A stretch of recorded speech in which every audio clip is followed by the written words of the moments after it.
సహోదరులారా, ఆయన యాగులు గుగ్గిలము లేదా అక్కడ ఏ దైవజనుడు లేడా? నా జనులకు ఎందుకు స్వస్థత కలగట్లేదు?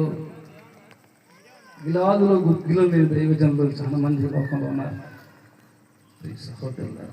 ఎందుకంటే అందరిని మంచివారు కూడా ఉన్నారు, దేవునికి నమ్మకస్తులు ఉన్నారు. కాకపోతే కొంతమందికి భక్తి అర్థం కానటువంటి పరిస్థితులు కొంతమంది ఉన్నారు. కాబట్టి నా జీవితంలో ఇలాంటి సంఘటనలు ఆరంభిస్తున్నప్పుడు చాలా శ్రమలు అనుభవించాను.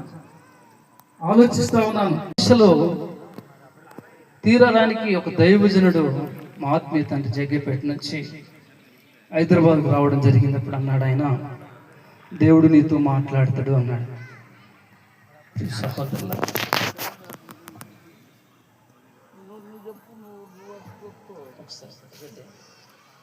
సహోదరుల ఎందుకంటే దేవుడు నీతో మాట్లాడుతాడు అన్న విషయానికి వచ్చేసరికి నాకు సందేహం వచ్చేసింది. ఎందుకంటే వాక్యం ద్వారా దేవుడు మాట్లాడతాడు, దైవజనం ద్వారా దేవుడు మాట్లాడతాడు.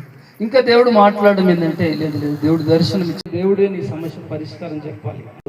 నీవు రక్షింపబడినట్లు నీ హృదయంలో చెడుతనమును కడిగి వేసుకున్నాము. అంటే చెడుతనం ఏమి లేదే, నేను నమ్మకంగా జీవిస్తున్నాగా, చెడుతనం ఇంకెక్కడిది అని నేను అనుకుంటున్నా.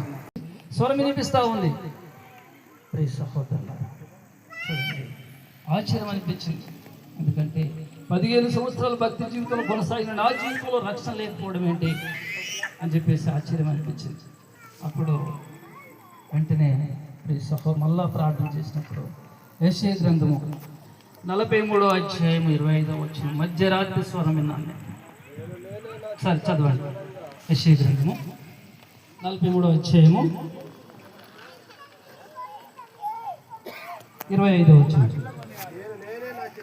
నేనే నా చిత్తానుసారముగా నీ పాపములను